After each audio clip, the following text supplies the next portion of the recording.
UOL São Paulo.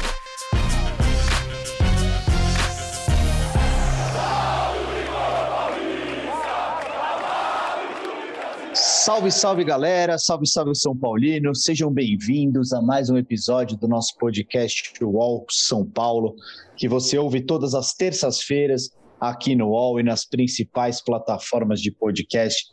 Hoje a gente está com um convidado muito especial que todo São Paulino vai conhecer, o doutor Turíbio Leite de Barros. Foi fisiologista do São Paulo durante 25 anos, especialista em fisiologia do exercício, muito gentilmente aceitou nosso convite para participar. Bom dia para você, doutor, muito obrigado pela participação. Bom dia, Pedro, bom dia a todos aí, bom dia, Thiago. É um prazer participar aqui, particularmente falar com a comunidade tricolor, né? Para mim é sempre um prazer. E a gente está também com o nosso setorista de São Paulo, Thiago Fernandes. Fala, Thiagão. Fala, Pedro, doutor Turíbio, é um prazer participar aqui mais uma vez, a gente poder falar um pouco sobre o São Paulo, falar um pouco sobre o tricolor, e ainda mais com um convidado tão especial. Ficou aí mais de 20 anos no cargo de fisiologista de São Paulo, para a gente falar um pouquinho sobre esse momento atual que o time vai viver na temporada. É isso aí. E, doutor, eu vou começar aproveitando o seu conhecimento e a sua área de especialidade, porque a gente está tendo uma temporada muito atípica, né, do ponto de vista físico para os jogadores. A gente não teve pré-temporada, a gente praticamente emendou a temporada passada nessa, e aí essa temporada a gente teve aquela paralisação longa por causa da pandemia do coronavírus, e aí quando o futebol voltou, para entregar todos os jogos, a gente começa a ter jogos, o time joga na quarta, na sexta, no domingo, na terça, na quinta, sequências de 10, 12 jogos, com intervalos de 2 dias. E é uma coisa que o torcedor vê com preocupação, e eu queria que você tentasse explicar um pouco para a gente qual o impacto que isso tem no atleta no dia a dia. Pois não. É claro que é uma das discussões mais antigas que tem no futebol, né? Você ter a necessidade de preservar um intervalo mínimo entre 2 jogos, entre 2 competições, e com toda certeza agora esse intervalo mínimo não está sendo respeitado. A questão básica aí é você ter tanto um desgaste do ponto de vista físico propriamente dito, que vai acometer a performance do atleta em jogos futuros, quanto a incidência de lesões que, sem dúvida nenhuma, fica muito aumentada por essa sequência. Então, aí é o momento de se usar todos os recursos, tanto para tentar, digamos assim, diminuir esse número de jogos por semana ou por mês, quanto para revezar os atletas e evitar que esse desgaste físico e essa incidência de lesões possa comprometer a própria temporada. E no seu período como fisiologista no São Paulo, você chegou a enfrentar algum momento parecido com esse, que vocês tiveram que parar, talvez fazer uma reunião de departamento médico, pensar, a gente precisa ter um plano, precisa rodar o elenco, ter que ter essa conversa com o treinador, falar, olha, tal jogador não podem jogar, precisam de um tempo. Como que funciona mais ou menos isso no dia a dia de um clube numa situação como essa? Bom, eu atravessei um período muito longo no São Paulo, que pegou várias fases, né, vários momentos. E durante esse período, várias vezes a gente teve que realmente fazer um planejamento para evitar que problemas mais sérios acontecessem. Então, por exemplo, em 92, o São Paulo jogou mais de 90 partidas num ano. Então, tinha, lógico, todos os torneios em função de Libertadores, em função de Recopa e tudo mais, 92 e 93. Foram 2 anos de uma quantidade muito grande de jogos. É claro que naquela época a gente não tinha tanto recurso como tem hoje para poder fazer um diagnóstico de necessidade de poupar um atleta em função de uma certa circunstância, né? E o outro problema, o outro momento que isso aconteceu foi também em 2005. Em 2005, a gente teve uma temporada muito corrida e tinha a final do Mundial no final do ano. Naquele ano, nós conversamos com o treinador, que era o Paulo Autuori, na época, e decidimos dar um período de férias para os atletas principais no meio do campeonato. São Paulo até abriu mão da competição do Campeonato Nacional daquele ano, visando o Mundial no final do ano. Então, foi outro momento em que aquilo realmente exigia até uma atitude mais drástica. É claro que isso agora não pode ser feito, porque você não está visando um jogo só, uma competição só pontual, né? Mas são momentos que realmente você tem que estar atento para evitar que a coisa realmente saia do controle. Você perca atletas importantes em momentos decisivos, e isso é um risco que no momento está acontecendo com toda certeza.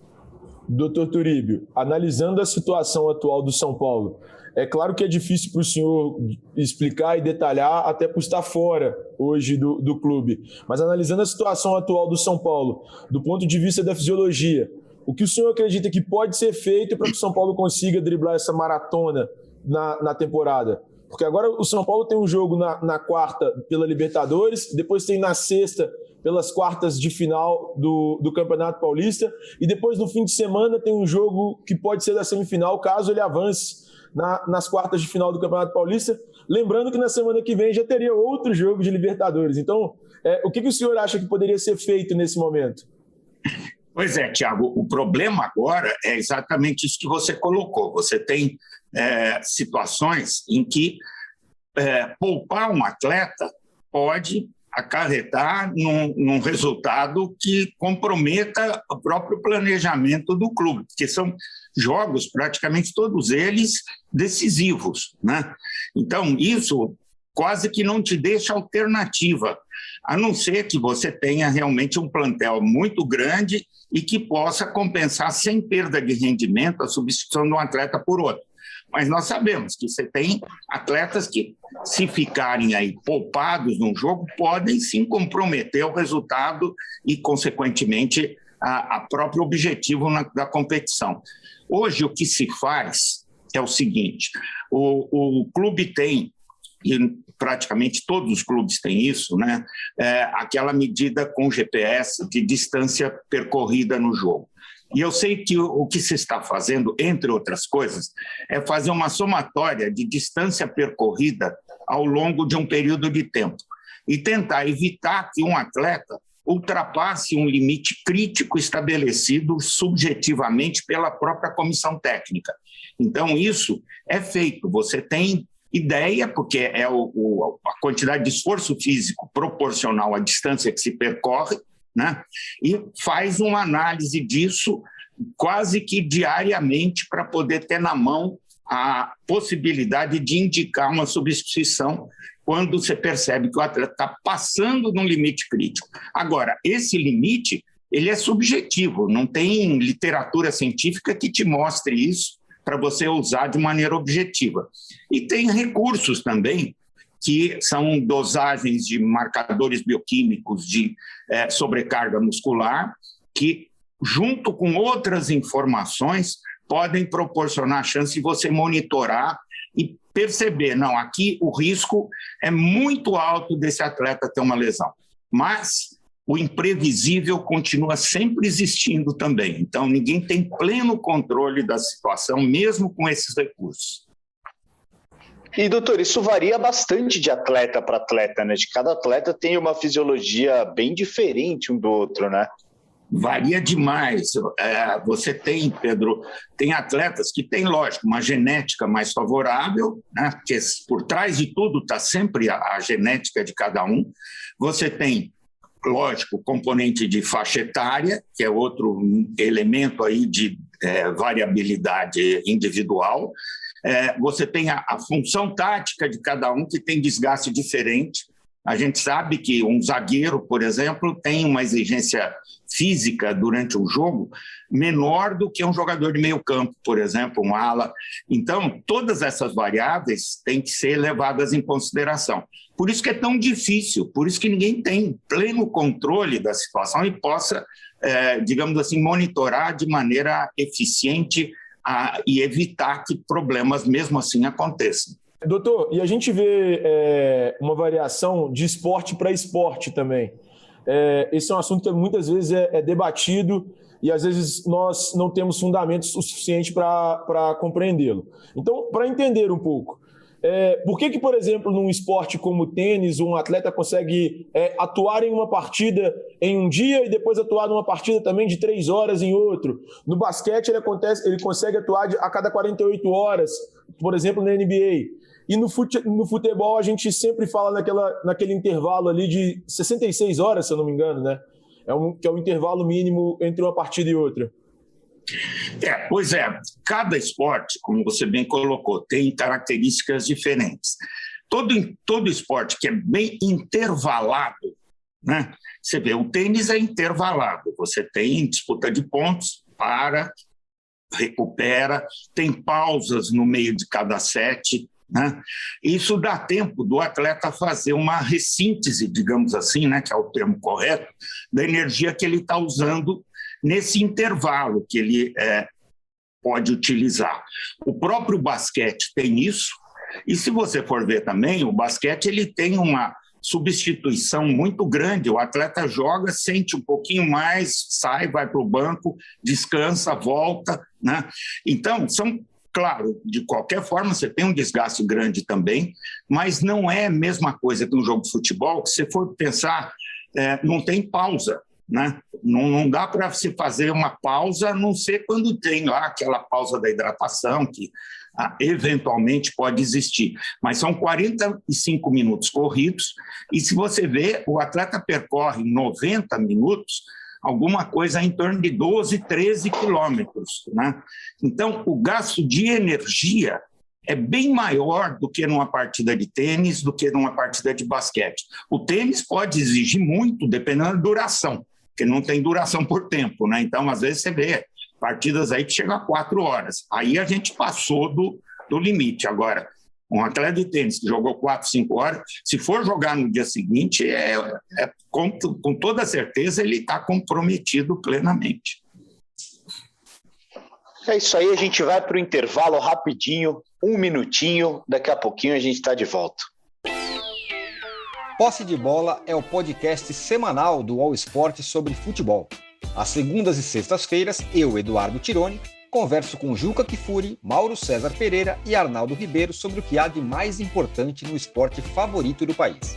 Você pode ouvir o Posse de Bola e outros programas do UOL em uol.com.br/podcasts, no YouTube e também nas principais plataformas de distribuição de podcasts.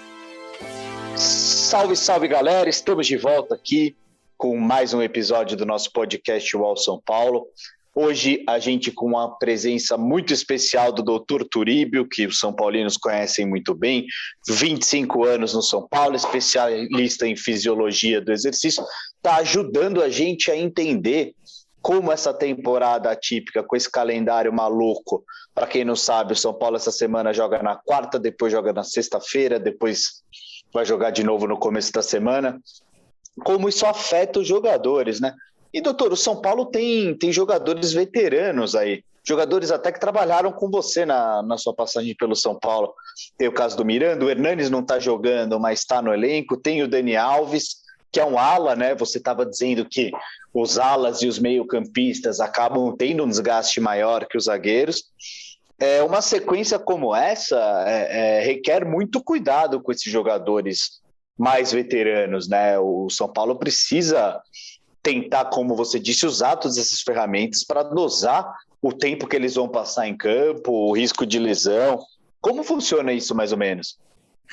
Bom, hoje realmente tem muitos recursos, né? Como a gente estava comentando. Você tem esse GPS que te dá monitorização de distância percorrida, você tem recursos que podem avaliar de uma maneira mais objetiva a condição da musculatura do atleta. Então, que é sempre o alvo assim, mais frequente de problemas, de lesões. Então, se dosa, por exemplo, uma enzima, que é a creatinoquinase, que é a CK, que tende a aumentar proporcionalmente ao desgaste físico 24 horas depois de um jogo. Dosando essa enzima, você tem uma certa, digamos assim, condição de avaliar a quantificação do desgaste muscular, né? Tem a termografia, que é a imagem que se faz do músculo, de grupos musculares, com relação ao calor que você detecta pela câmera termográfica. Quando você tem um processo inflamatório no músculo, né, consequente de um desgaste muito grande, você tem, pela inflamação, você tem um aumento de temperatura. E a câmera termográfica, ela detecta onde está esse músculo mais acometido pelo desgaste, pela quantidade de calor que ele está produzindo decorrente da inflamação. Tudo isso vai sendo utilizado em conjunto para poder elaborar um diagnóstico do que é a condição do atleta na medida em que essa sequência de jogos vai se acumulando. Mas, repetindo, mesmo assim, não é possível você evitar muitas vezes problemas. E nós vimos no caso do São Paulo aí, 3 atletas tiveram problema aí num passado bem recente agora, nas últimas competições. E três atletas muito importantes para o esquema de jogo. Então, a gente vê que não dá para ter controle disso. Não tem como evitar, às vezes, que um problema aconteça, mesmo com todos os recursos que a gente pode ter aí na mão. O São Paulo tem hoje aí, doutor, até completando, 3 jogadores que estão fora, de fato, que são Daniel Alves, Luciano e Éder. E, doutor, muito em cima dessa questão do Pedro, uma dúvida que eu sempre tive como fazer para que atletas como Daniel Alves ou o próprio Miranda, realmente, consigam prolongar e prorrogar a carreira por mais tempo. A gente vê o Daniel Alves hoje com 38 anos e sendo um dos jogadores fundamentais do São Paulo, sendo que na temporada passada o Daniel Alves foi um dos que mais jogou, ao lado do Thiago Volpi. Então, como fazer para jogadores que têm uma idade já um pouco mais avançada para a prática do esporte em alto nível, para o esporte profissional, eles consigam prorrogar essa carreira por mais tempo?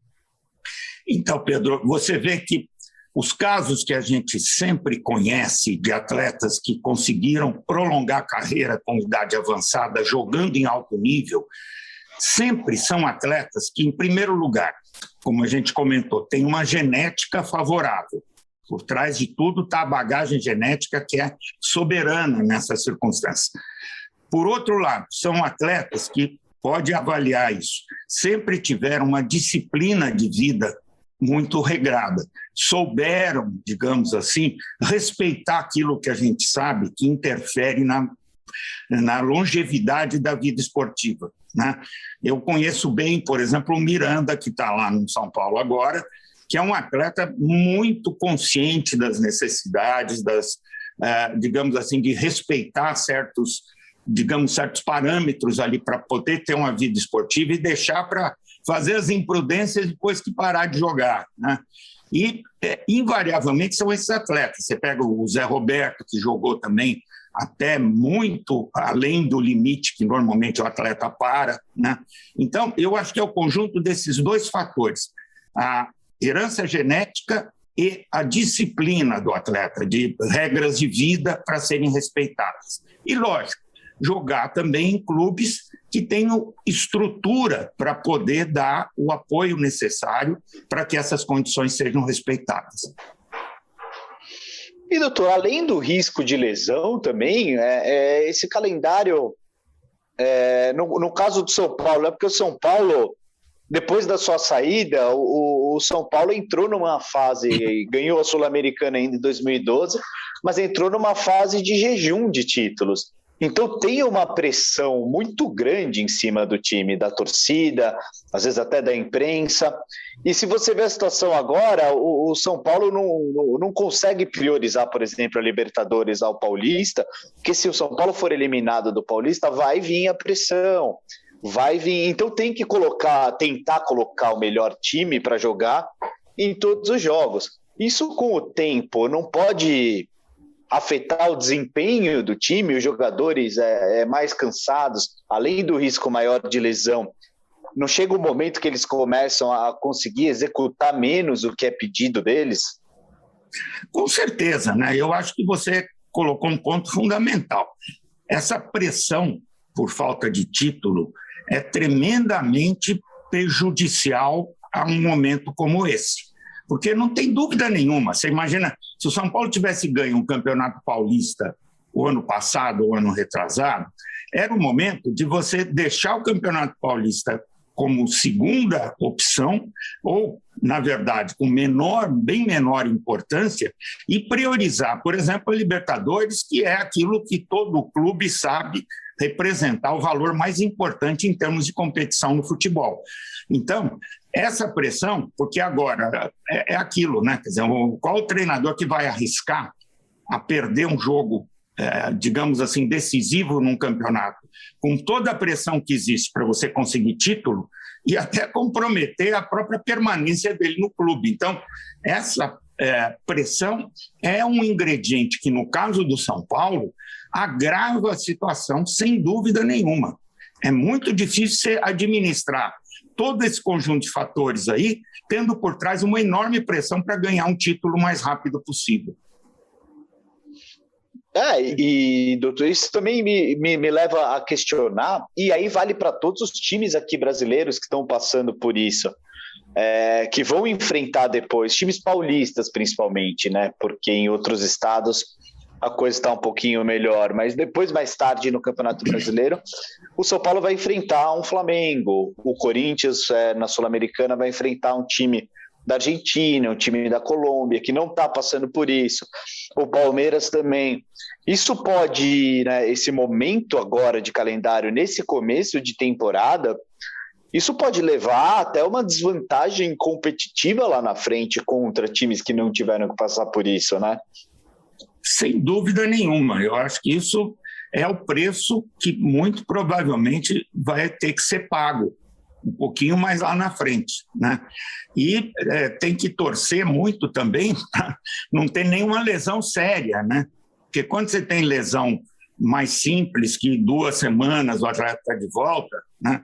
Isso, claro, faz parte até do cardápio, aí, digamos assim, das intercorrências, mas quando você tem uma lesão mais séria, e a possibilidade de uma lesão mais séria também aumenta, porque o atleta mais desgastado, ele tem mais dificuldade de se defender de momentos em que um gesto esportivo, digamos assim, inadequado, provoque uma lesão de ligamento, provoque eventualmente uma fratura de estresse. Então, tem que ter realmente também, contar, digamos assim, com um pouco da sorte de lado, porque as variáveis todas vão na direção de você ter prejuízos sérios em comprometimento por causa dessa situação. Não é muito responsável com os jogadores, né, fazer essa sequência do jeito que está sendo feito.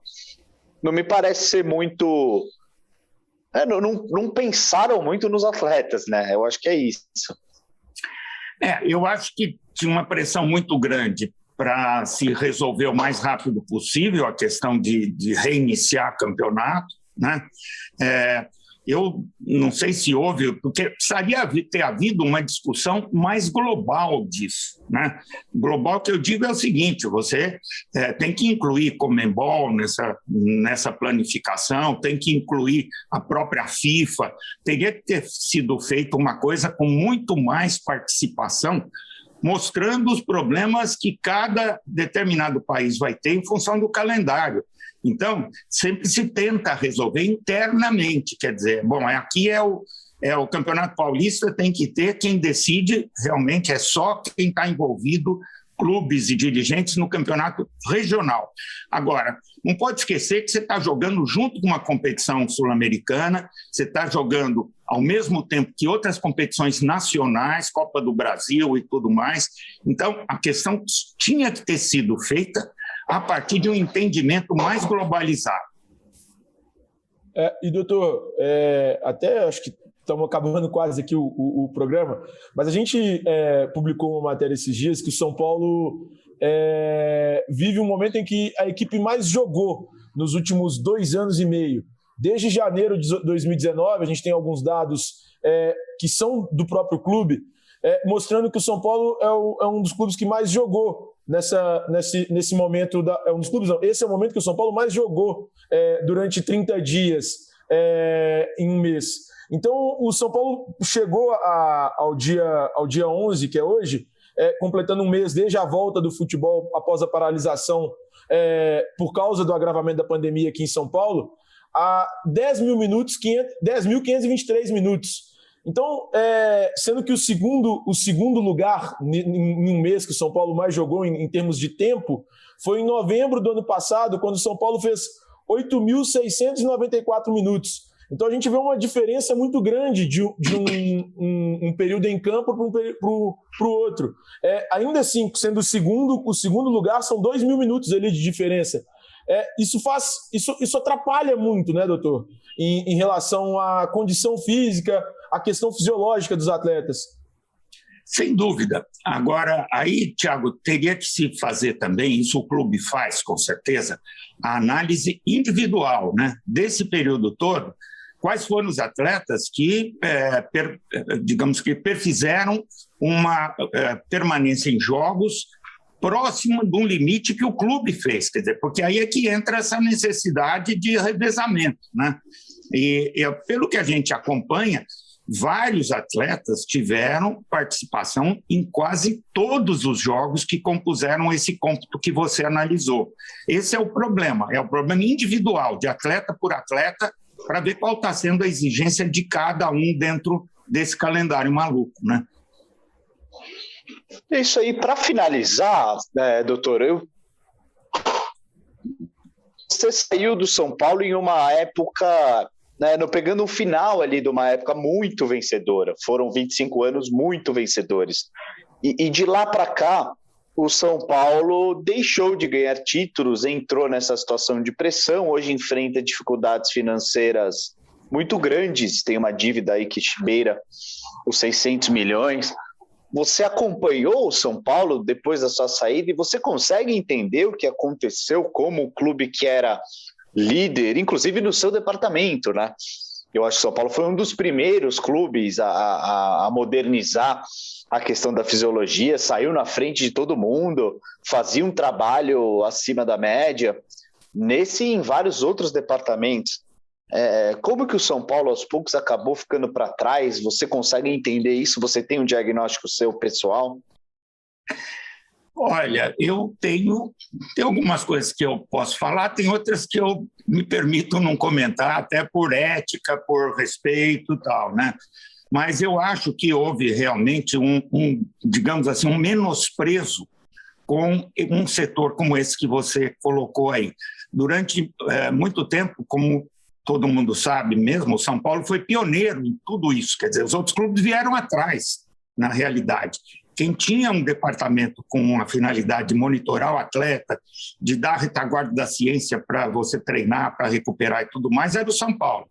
E aí, o que aconteceu? O próprio termo soberano lá já ilustra um pouco o que aconteceu. Começou a se achar que você já tinha constituído tudo aquilo que era preciso. Só que os outros clubes foram evoluindo e o São Paulo meio que parou no tempo. Infelizmente, foi o que aconteceu. Eu estou citando o que ocorreu, no meu modo de entender, no meu departamento, né, onde eu trabalhei. E eu desconheço até o que levou a situação a ficar do jeito que ficou, mas eu acho que houve uma falta de, digamos assim, de investimento, em primeiro lugar, e uma falta de valorização daquilo que sempre foi valorizado, né? E desmontou-se um grupo de profissionais que trabalhava junto há muito tempo, né? Infelizmente, e agora, pelas notícias que eu tenho, muita coisa está sendo retomada. Então, a gente torce para que, de fato, essa administração nova que entrou aí, que parece realmente ter uma visão de novo aí vencedora, que esse novo momento aí traga o resgate aquilo que o São Paulo merece. Tá certo, muito obrigado, doutor, pela sua participação. Obrigado, Tiagão. A gente vai ficando por aqui. O papo tá bom, quando o papo tá bom, o tempo voa, a gente já passou até um pouquinho do nosso tempo. Esse foi mais um episódio do podcast UOL São Paulo. Teve a apresentação minha, Pedro Lopes. Hoje a gente contou com a participação especial do doutor Turíbio Leite de Barros e do nosso setorista de São Paulo, Thiago Fernandes. A edição de áudio é do Amer Menegassi e a coordenação é do Bruno Doro e da Juliana Carpanês. É isso aí, segue aqui com a gente. Semana que vem a gente está de volta com muito mais São Paulo, opinião e informação para você. Valeu!